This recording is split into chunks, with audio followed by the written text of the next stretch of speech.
Hello, everyone. Welcome to the North Carolina Museum of Art's virtual lunchtime lecture, Golden Mummies, Adapting Funerary Beliefs and Traditions. My name is Maria Lopez, and I'm the manager of film and lecture programs at the museum.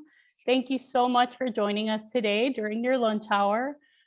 This lecture is a program that is part of the North Carolina Museum of Art's exhibition programming for the exhibition Golden Mummies of Egypt. If you're in North Carolina, we encourage you to safely come and visit the museum to view the exhibition. If you've seen it already, feel free to share your thoughts in the chat.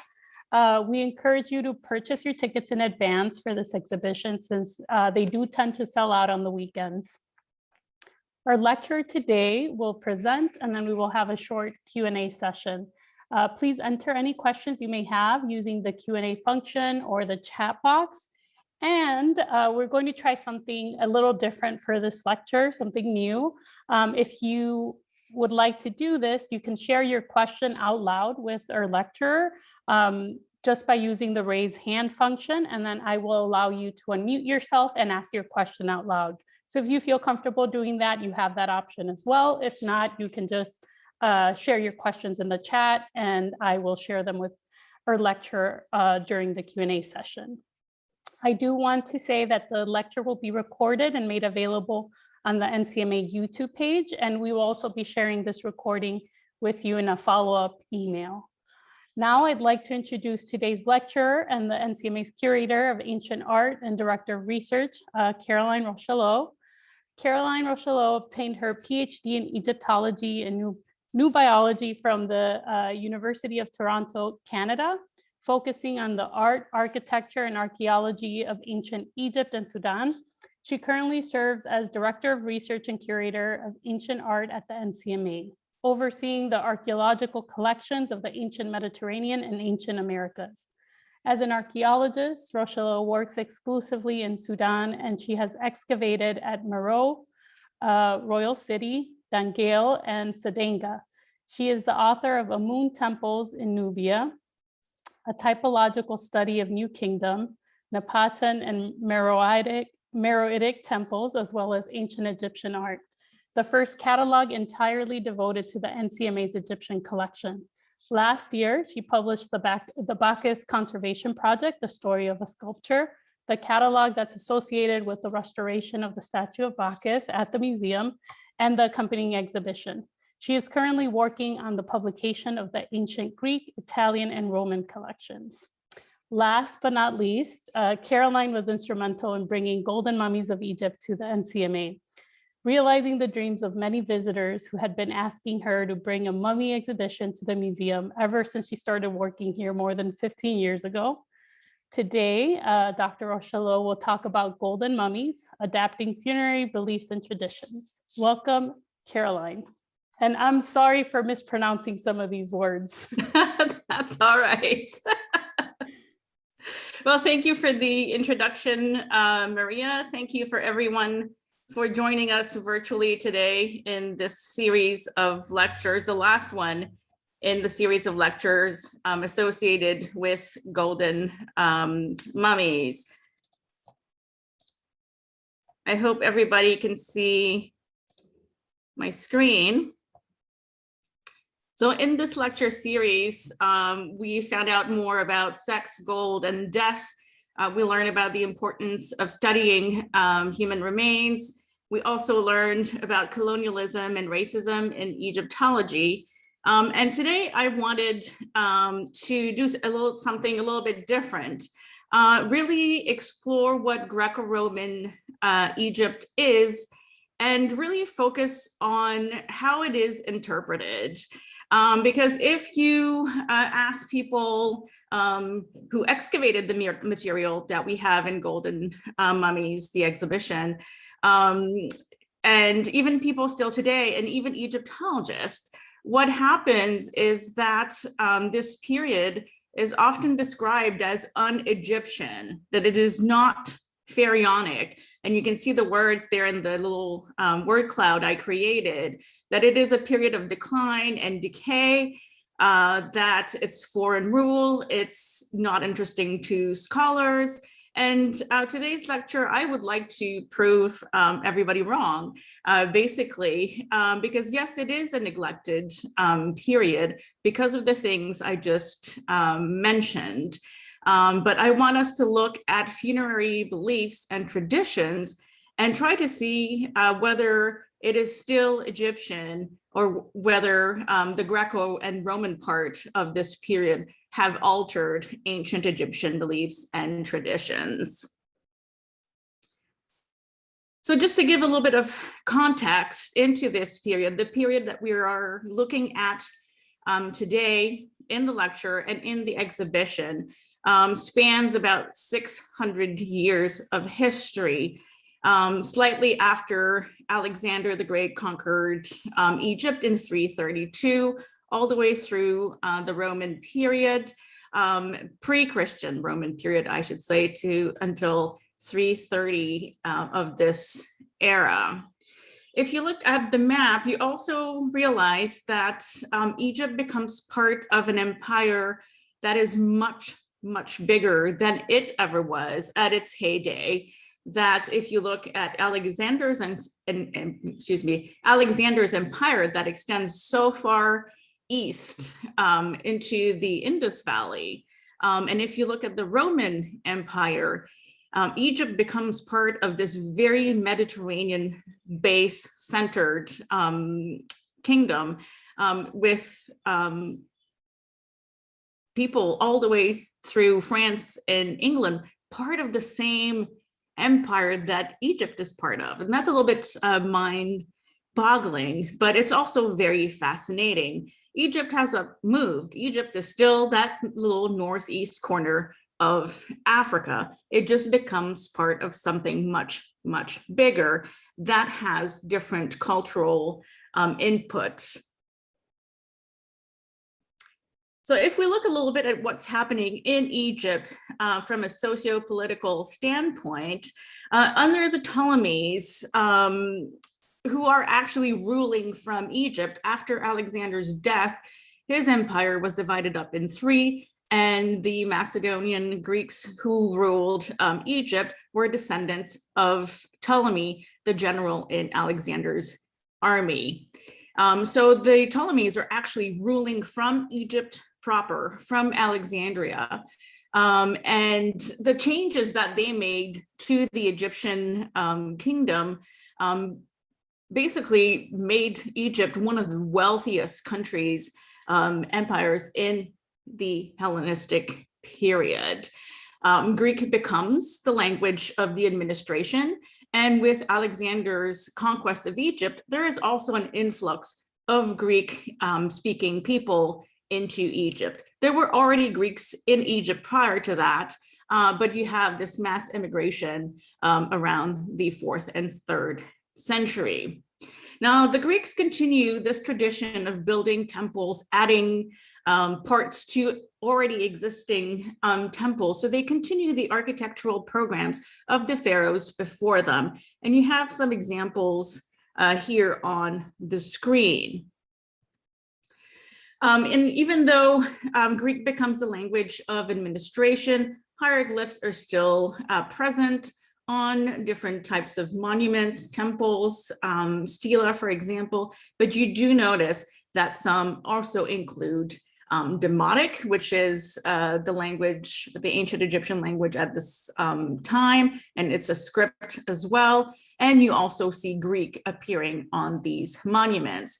The most famous monument you might know from this time period is the Rosetta Stone, which is illustrated down here, which has a portion in ancient Egyptian hieroglyphs, in Demotic, and in ancient Greek.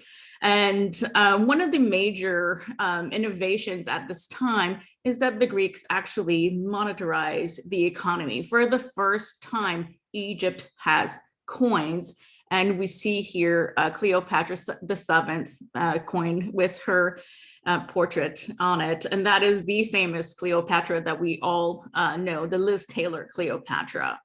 After her death, the Romans basically took over, but even at this point, Egypt, Greece, and Rome were really entangled because the kingdom of the Ptolemies was kind of indebted to Rome. And so it was just a matter of time before they actually took over. This happens at the onset, basically, with the founding of the empire, with the first emperor Augustus.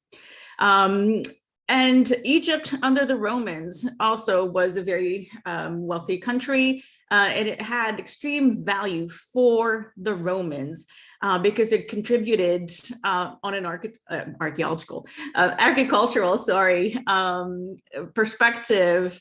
The grain in Egypt could feed the city of Rome, but they also provide other materials and even stones, porphyry and granite, that are found throughout Egypt. Were used even in Rome. The Romans can be considered the first Egyptomaniacs, if you will. They were fond in some strange way of Egypt, even though they thought the country and the culture was a little bit strange. Obelisks are more numerous in Rome than they are actually in Egypt today. Some of the deities like Isis were imported into the Roman pantheon, and you even find temples to Isis in Pompeii and in Rome as well.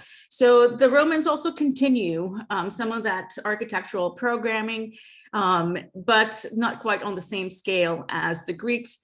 And the Romans do not rule from Egypt, they rule from Rome, and there is a prefect or a viceroy who takes care of matters in Egypt, where there is also a Roman garrison. So we see that things have indeed changed during this period because the rulers are foreigners and come from different cultural background. But does that mean that Egypt suddenly ceases to exist? Does it mean that its funerary beliefs and traditions are so different to be considered un-Egyptian? Very often change means decline or decay, as I've mentioned before. But if you really look at the material, whether it is written material or the artifactual material, you realize that there is an adaptation. And I think that's the word that needs to be underlined here, an adaptation of the earlier material, but also with new compositions, especially in funerary texts, that are added to create this new body of funerary scriptures. And you see this in the material culture. There's this organic development. It is not a drastic change where you go from one to the other with nothing connecting them. There's a reinterpretation of this material, but there is also a perpetuating of features that existed prior to that. And this is what I want us to explore today. And we're going to explore it through mummification and the preparation for the body of the deceased. And this is what we're exploring in the exhibition, Golden Mummies of Egypt.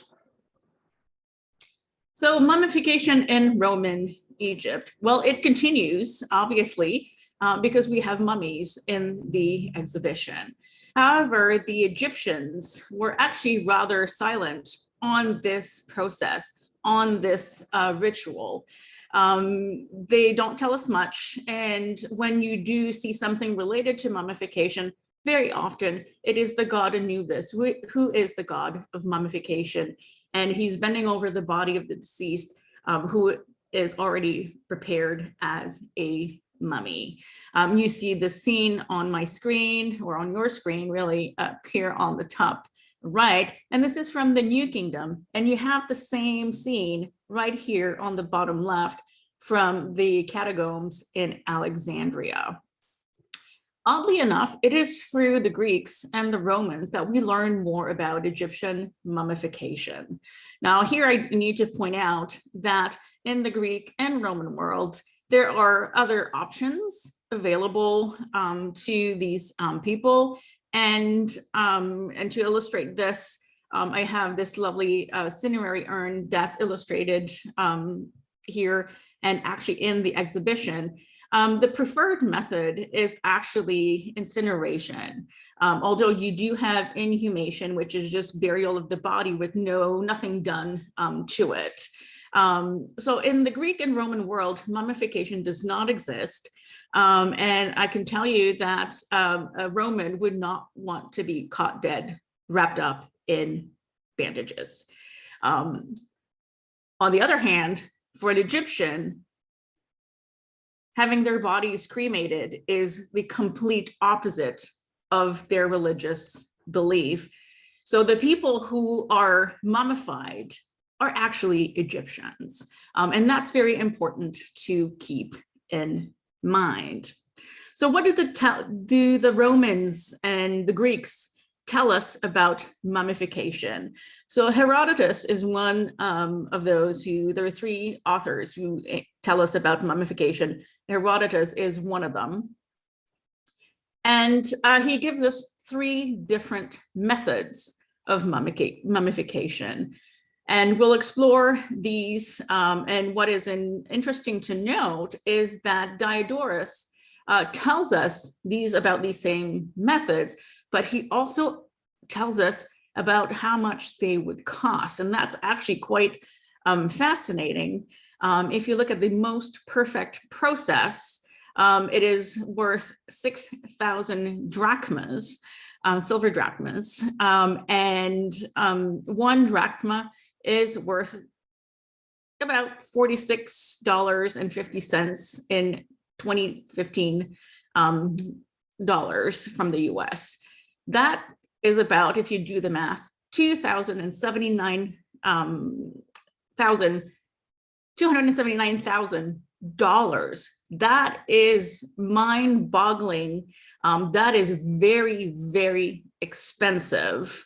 And it does not surprise you then that only 5 to 10% of the population can actually afford mummification. So what is this process that Herodotus tells us about? Well, obviously it starts as a ritual because it is a religious ritual. And the Egyptians don't tell us much about it, as I mentioned, because you have to keep this mystery. Magicians don't tell you how they perform their tricks. The Egyptians don't tell you how they do mummification. It remains a mystery. And it doesn't lose its potency if you know about it. So here we have just the priests reciting prayers before the ritual and the mummification process starts. Of the different things that happen, the one that all the school kids know about is the removal of the brain. And this can be achieved by breaking the little ethmoid bone that's right here between your eyes, basically, to get to the brain, scramble it all up, and have the brain basically kind of ooze out through your nostrils. Of course, you're dead when they're doing this, but the brain is full of water, so it needs to be removed like other body parts so that it can be, the body can be dried up. So here we actually have implements at the Rijksmuseum in Leiden that shows us how this was accomplished. So the removal of the organs, also very important. There's a lot of water in those organs. They need to be removed. And with the tools that we have here, the obsidian knife, to make an incision on the side. And I'll show you right here an image. And I want you to keep this in mind because we'll talk about it a little bit later. And this gives access to the internal organs that are removed and typically placed in canopic jars, although that is not always the case. Sometimes the organs are mummified and put back inside the body. The one organ that remains inside is the heart, because one needs their heart in the afterlife when they reach the tribunal of Osiris, so that they can be deemed worthy or not of entering the afterlife. Now, of these ingredients needed for the mummification process, we have 4 here that are very important, and we'll see them again. So I want you to keep that in mind, especially the natron that we'll see in a minute, resins and oils that are applied to the body. And those resins and oil are kind of a golden color when they are applied originally, but they do turn black later on. And that is actually where the name mummy comes from. Because of the oils that have turned black, they look like tar or even asphalt. And the word for tar in Arabic is mummia. And because the bodies of the mummies that were unwrapped looked like they were covered in tar, they weren't. They were covered in oil and resins that had darkened. The name mummy became the word used to describe these mummified individuals. Now, to dry up the body, you have to use natron, which is naturally occurring in Egypt. And the process of drying up the body is actually something that Mother Nature can do herself. We have here a pre-dynastic burial where a person was naturally mummified by the environment in Egypt, by the hot sand and the presence of all that is required, the salt, the soda ash and whatnot, to preserve naturally these bodies. Then you do have the application of these oils and resins, as I mentioned, and all these little images are part of this wonderful model at the Field Museum in Chicago. These are not my photos, mine were not as great, so I've used those from the internet. And the wrapping of the body obviously comes last. Now, there are different ways of wrapping the bodies, and here you see the one that is perhaps the most intricate, and keep that in mind. We'll see that again later, but arms and legs can be bandaged separately as well. Now, the few times that the Egyptians actually do tell us about mummification, it's very, it's not very elaborate. We have here the cleaning of the body. This appears to be maybe natron that they're pouring. It's hard to tell. Oops, next slide. And here we have the body of the person before mummification, perhaps even before evisceration on the mummification bed. So the Egyptians really don't tell us much. It's the Greeks that tell us more about this. And here the mummy is all prepared and wrapped up in bandages. The second best method, which can only be illustrated with this one little cartoon, and I will leave that there. Basically, from what Herodotus tells us is that oil was injected in the body using the various orifices available. Everything is plugged up and the oils are supposed to basically liquefy the internal organs. The plugs are removed and mush comes out. That is all we have. There's not more information. We have no information about the cheapest method, which is just washing and desiccation. But the important part in all these 3 methods is actually the desiccation, is drying up the body. And this is the natron that I was telling you about. this naturally occurring mixture, which is basically a soda ash, sodium bicarbonate, baking soda, as well as sodium chloride and sodium sulfate. It looks like it snowed in Egypt, but no, this is more like chunks of salt. Now, we've prepared the inside of the mummy. What happens on the outside, on the exterior? So these pharaonic mummies, and I'm going to show you just a few images so that we can compare later on with the ones from the Greco-Roman period. And you can see that they are very plain on the outside, at least from these examples here. And there is a fair bit of bandages from what you can see here. This mummy was unwrapped, and I'm showing you just the first 3 stages, not the other 3, where the body is completely unwrapped. But you can see there's a lot of bandages involved in this process. A lot of the New Kingdom mummies have actually been mostly unwrapped, the royal mummies, for example. So here I have an image of Ramses II. Even though he is unwrapped, he's still decent looking for his passport photo. The mummy of Ramses was brought to Paris in the late 70s, early 80s. This passport expired in 81 because there was mold going on the mummy, and it had to be treated. And it had to be brought to France, where there was a technique that could kill the mold but not damage the mummy. So Ramses needed the passport to travel to France for this particular treatment.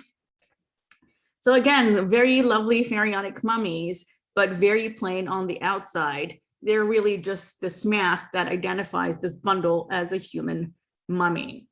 Sometimes you see these big net coverings as well. And here we have from Leiden, a child mummy, very plain, a mummy, the mummy of Kaku with a bead net, and another mummy right here, very plain. And these are probably from the late period. There's not a lot of decoration on the mummy because they're accompanied by coffins, and the coffins have all the required symbols and spells and texts on them. So you don't need to put that on the mummy itself. So when you come to Roman Egypt, this is what the mummies in the exhibition look like, or the portraits that have survived look like. And these are very different from what we see in pharaonic Egypt.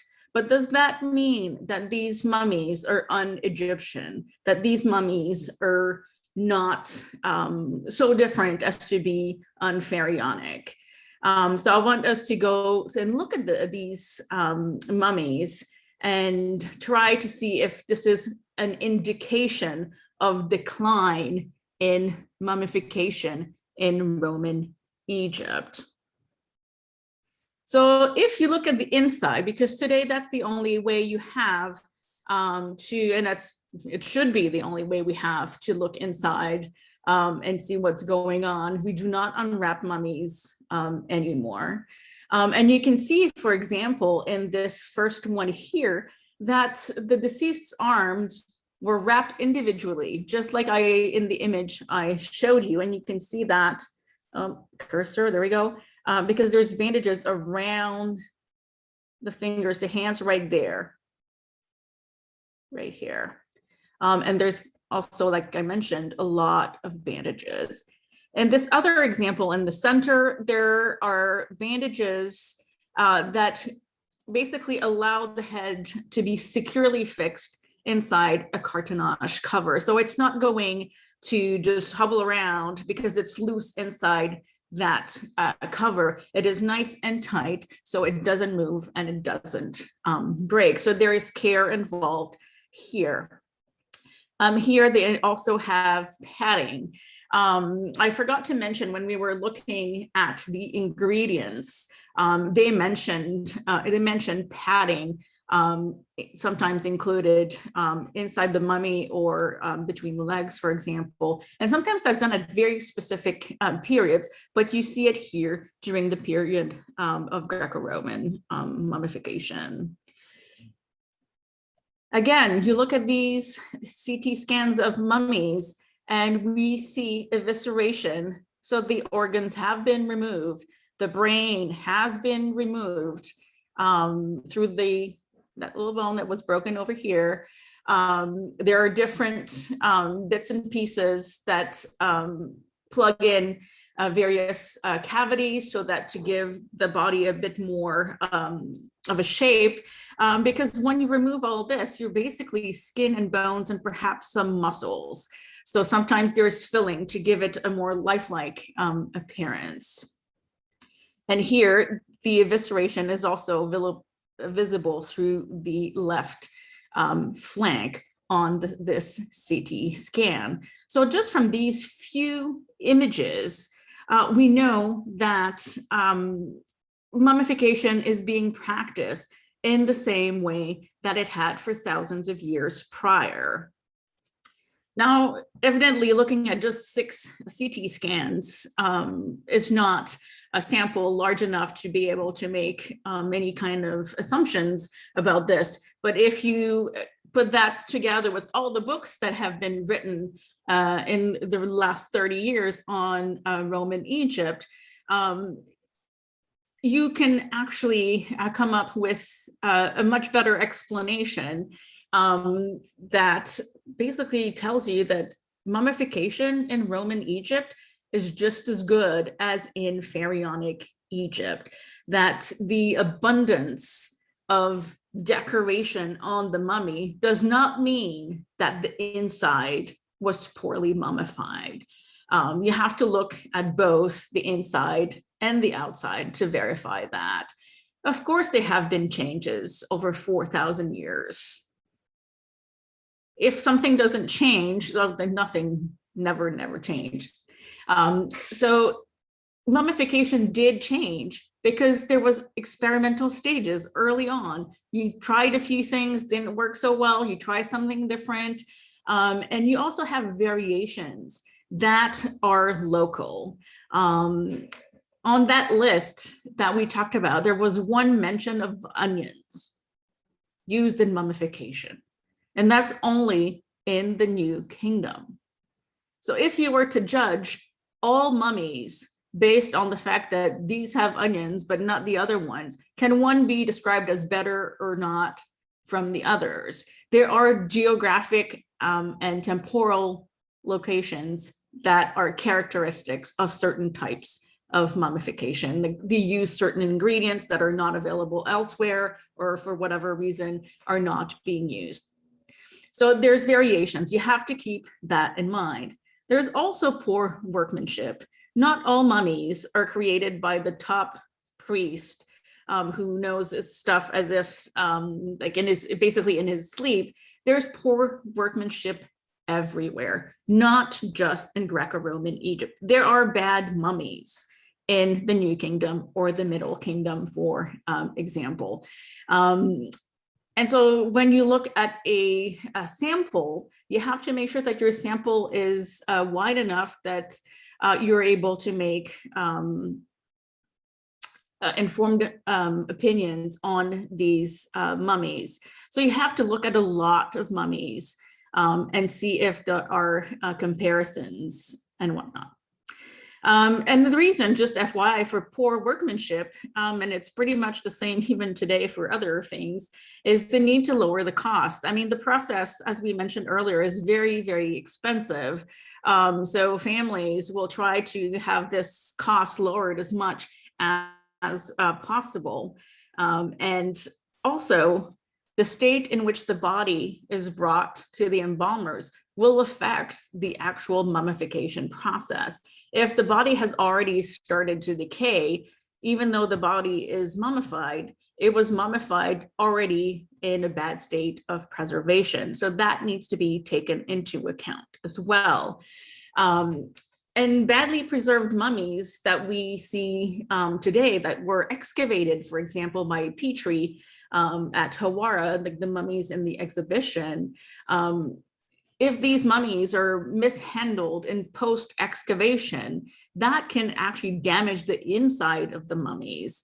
And if you take an X-ray, you have to determine whether this is a post-mortem damage, or was it the person who had broken a leg. And you actually see this in the exhibition. There's one mummy where you see that because it was displayed vertically for a fair period of time, that the hips and the bones in that area basically slipped. It's not that the mummy had bad hips or anything. It was post-mortem damage caused to the inside of the bundle because of how it was displayed. Or even trying to squeeze a mummy inside of a coffin when there is one can actually damage the inside as well. So these are all things you have to consider when looking at mummification. And if you look at Roman mummies, there is no evidence other than normal things that say that there is a decline in standards of mummification during this period.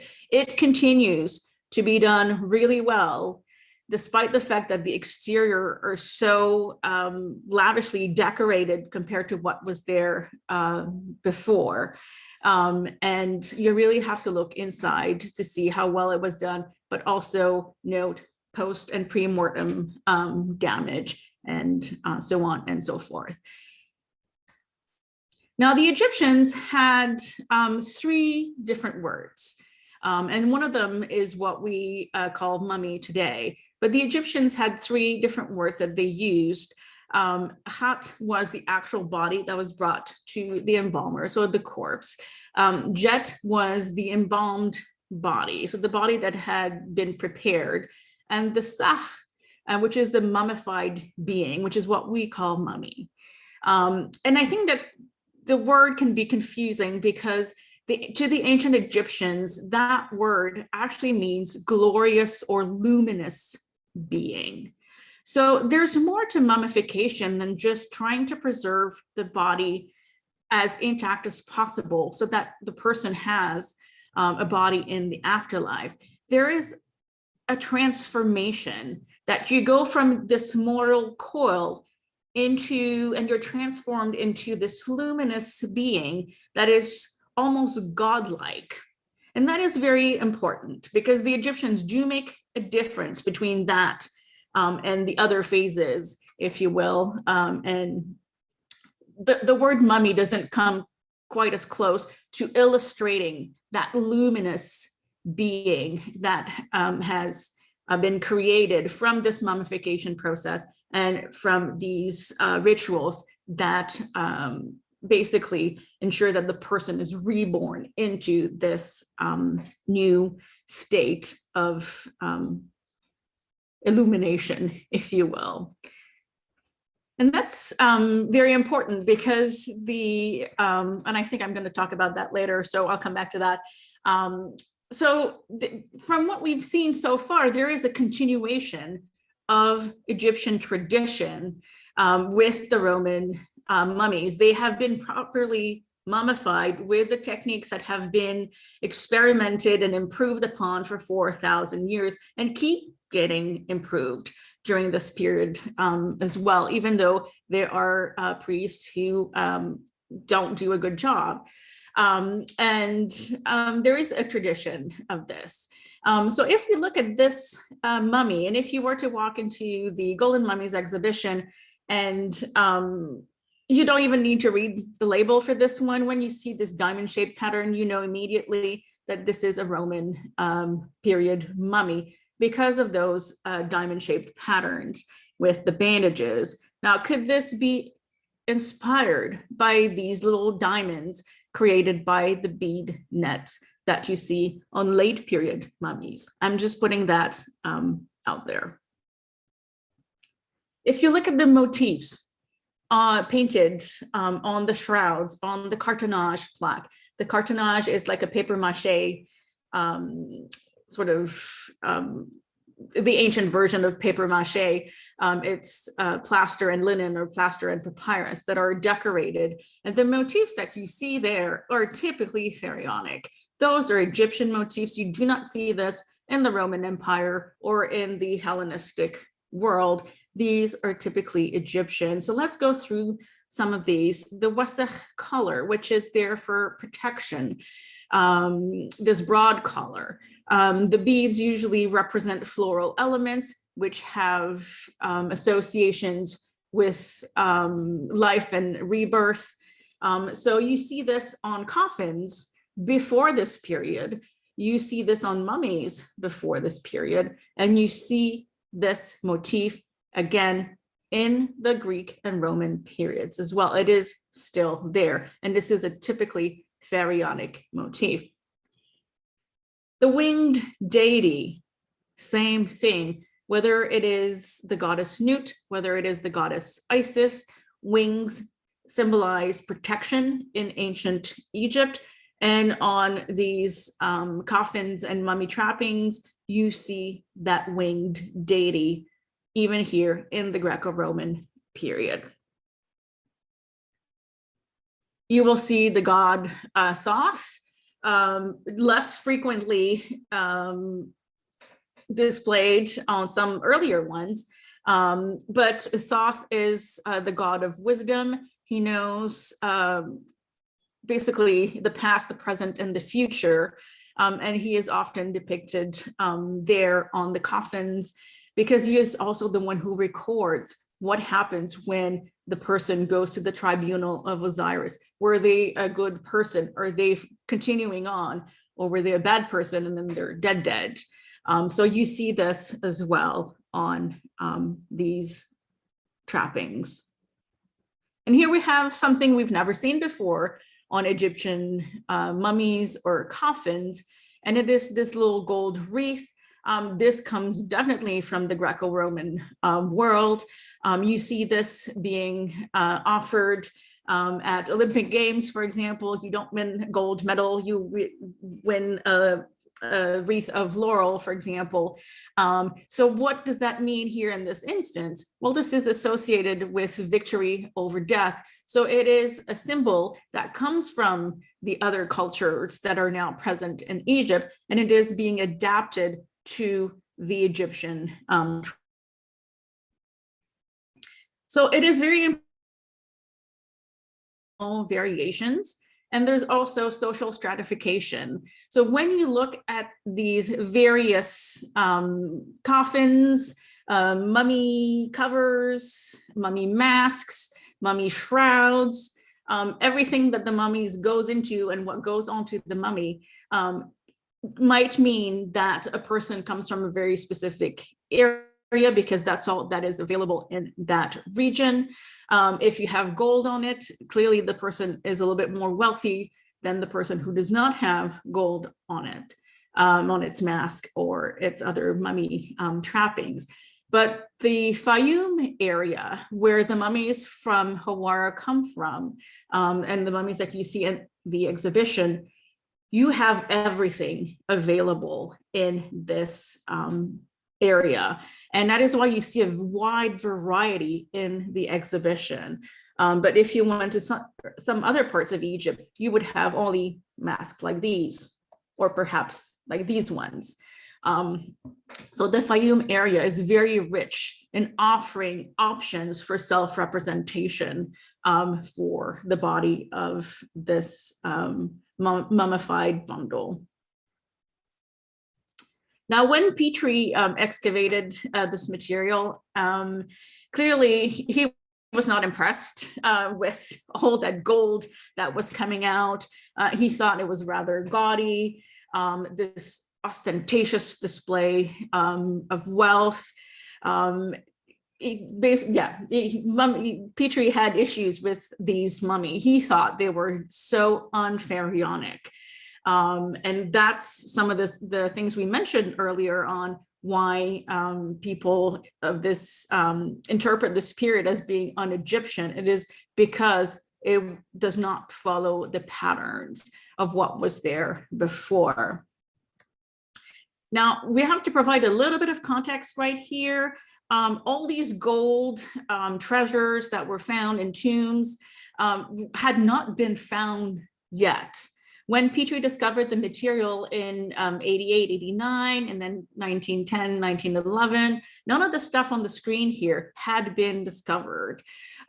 This was not well known. Gold now is associated with Egypt. The tomb of this guy had definitely not been found either. So this wealth coming out of the Greco-Roman cemetery was very surprising. However, it is not just about gold as status. Gold is expensive, yes, but the most expensive part of a mummy is actually the linen, the sheer quantity that is needed. Now, if we dive into, well, let me talk about this here for a second. Some of the gold jewelry that you see on these mummy portraits. I was at a conference, a virtual conference just a little while ago, and basically what you see on those portraits might not even be actual jewelry that these people owned. If you want to be represented forever in the afterlife, you want to look your best, you look young, you look healthy, and you have all sorts of things that you like to wear that you might not be able to afford in real life. So that's that display of wealth does not necessarily mean that that person was that wealthy. Whoops, something happened. Now, the importance of gold is actually really part of the religious belief, the association of that luminous being becoming like a god. And gods in ancient Egyptian mythology are described as having bones of silver, flesh of gold, and hair of lapis lazuli, which is a blue semi-precious stone. So the mummies are being decked out, if you will, in the way that resembles a god as close as possible. And just a little bit of gold can go a long way. So this gentleman here just has a fine line on his lips, and he's wearing a gold wreath. Sometimes you have all the skin of the mummy that's exposed. I should say the skin of the portrait is gilded, but sometimes there's not much. But you might find something on the mummy itself with things on the eyes or little gold covers on the tongue, for example, because gold is associated with eternity. It is that one metal that does not tarnish. It stays yellow no matter what you do to it, and it has to be pure gold, of course. But gold is also associated with the sun, and the sun dies every evening and is reborn every morning. So that's another important symbolism for the use of gold in ancient Egyptian funerary tradition, whether it's pharaonic or whether it's Greco-Roman. The sun will gild your body for you. So this association with the sun and gold is very important.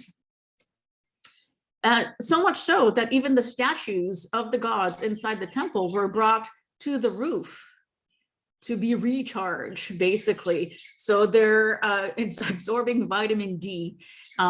Even the ritual of the opening of the mouth, where the mummy is, the senses of the mummy are awakened so that person can live in the afterlife, takes place at noon under the hot, brilliant sun of Egypt, in the courtyard of the tomb. So the sun and gold is not just about wealth, it's really about making it even more, basically plan B. If you're giving yourself all the chances possible to get to the afterlife.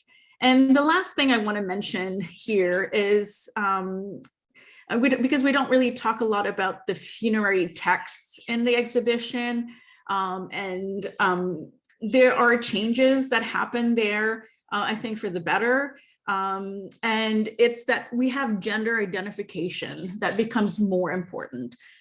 Throughout pharaonic Egypt, the mummy is referred to as an Osiris, Osiris being the god of the dead. the first person who died and was mummified and reborn in the underworld.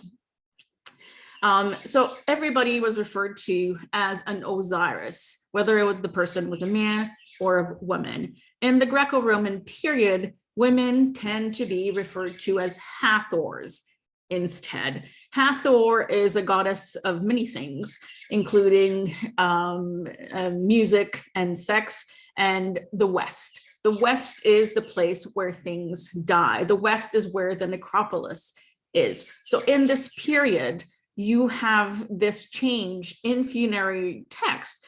And this is in no way synonymous with decline. It is simply showing that gender identification is something that is important in this period when it wasn't before. Because before, if you look at the coffin from our own collection here, Jedmut is depicted red. Red is a color associated with men. And that is because for half a split second, in order to be reborn in the afterlife, Jedmut had to become a man, because the Egyptians believed that the man was transferring the fetus into the womb during intercourse, as opposed to the womb actually being grown into the woman's body.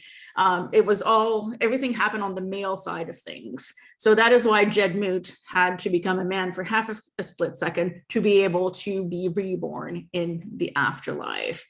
And a lot of the mummies here are very curvaceous. Some have exposed bosoms. And this is basically using that feminine power in service of rebirth. And this comes as very different than Pharaonic Egypt. But then again, it still serves the purpose of being reborn in the afterlife. So I hope that by going through some of the mummies and mummification and the symbols associated, I think it can be demonstrated that Pharaonic Egypt is still present in Greco-Roman Egypt through centuries and millennia of symbolism and beliefs and traditions that have simply been adapted to this new and last period of Egyptian history. And the word that Martin Stadler, the words that Martin Stadler mentions in this Oxford Handbook of Roman Egypt, in his essay, The Final Phase of Egyptian Tradition, the fact that you need more than 2,000 years of knowledge, the fact that you need knowledge of 2,000 years of religion, Egyptian religion, Pharaonic religion, to understand Greco-Roman funerary stuff, means that this stuff is still Egyptian. It is just a continuation and an adaptation. Egypt has not lost itself. It is still Egypt. It just looks a little bit different. Thank you very much for joining me during your lunch break. If you have any questions, you can share them in the chat, like Maria said earlier, or if you want to pose your question in person, we will allow you to unmute yourself. Okay, so we actually got a couple of questions that I think would be great. So Jim Kelly had asked, what do we know of the health problems of these mummies? Do we know who they were? We do know a little bit about their pathologies, but that was not the goal of the exhibition. The goal of the exhibition was really about understanding this period of Egyptian funerary tradition. So the three mummies that have interactives in the show, when you can virtually unwrap them and look through the bandages, they will mention if there are pathologies like a tooth abscess or broken bones and stuff like that. So we know that, there's a little bit more in the catalog as well. But yeah, I hope that answers the question.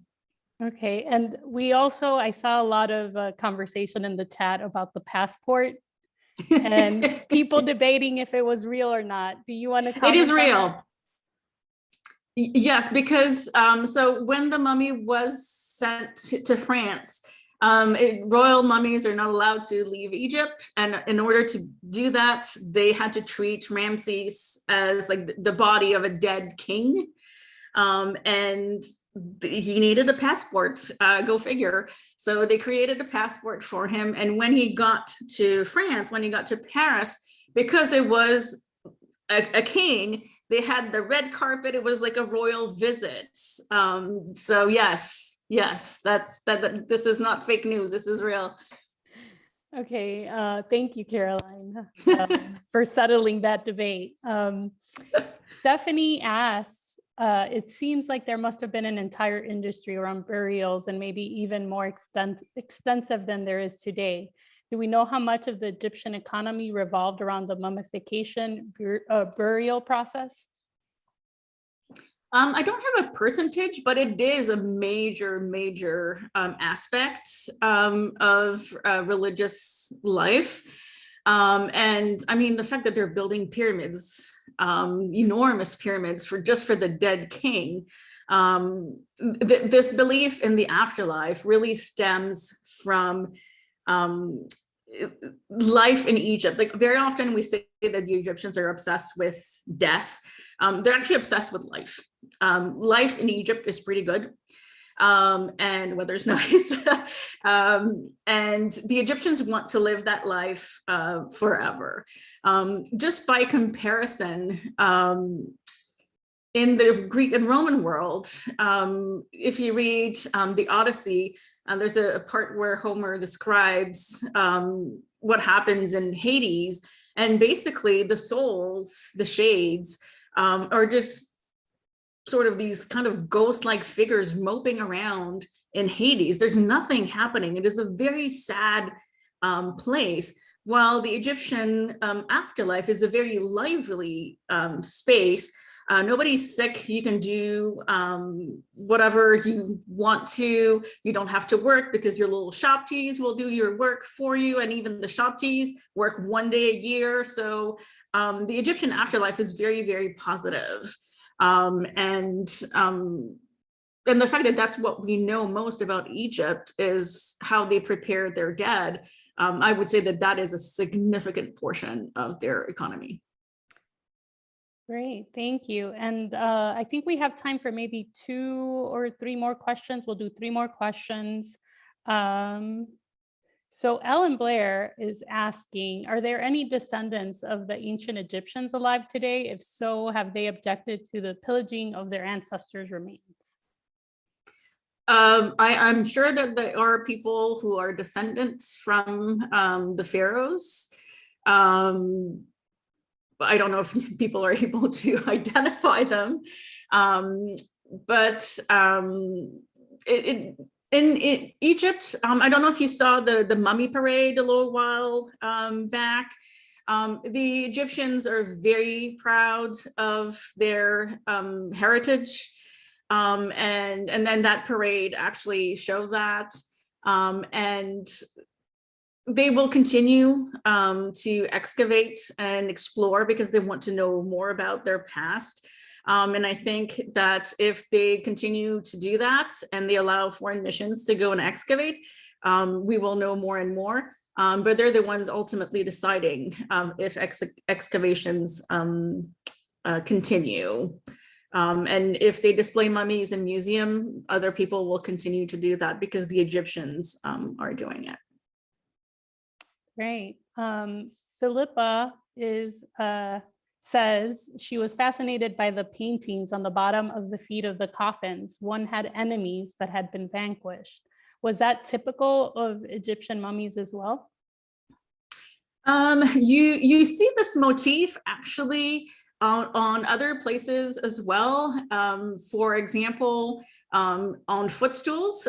King Tut has a footstool that has enemies portrayed on it. So every time he sits on the throne and puts his feet on the footstool, the feet are on the enemy. But that's a more like political power sort of symbolism there. With the mummies, the enemies basically portray death. So you are victorious over death by being reborn in the afterlife. So that's how that symbol is interpreted. When Petrie discovered those mummies, he interpreted, because like if you look at the mummy of Isaiah, one enemy is more like a pink color, the other one is more of a brown color. He was trying to identify racial types that represented enemies of Egypt. And I think in this context, this is not what that is. It is just enemies in general, which are depicted with their elbows tied behind their back in pharaonic times. But here, what is being depicted is death as the enemy and being victorious over death. So there's at least 2 mummies that have those enemies under the foot case. Thank you, Caroline. And for the sake of time, I think we're going to end the lecture now. I want to thank you all for being part of this virtual lunchtime lecture. And also thank you, Caroline, for this super fascinating lecture. And also for bringing the Golden Mummies exhibition to North Carolina. And we hope that those of you who are in North Carolina can come and safely visit the exhibition soon. Thank you all so much. I hope to see you at the upcoming virtual lectures and hopefully sometime soon in person. And thank you and have a great rest of your day. Thanks.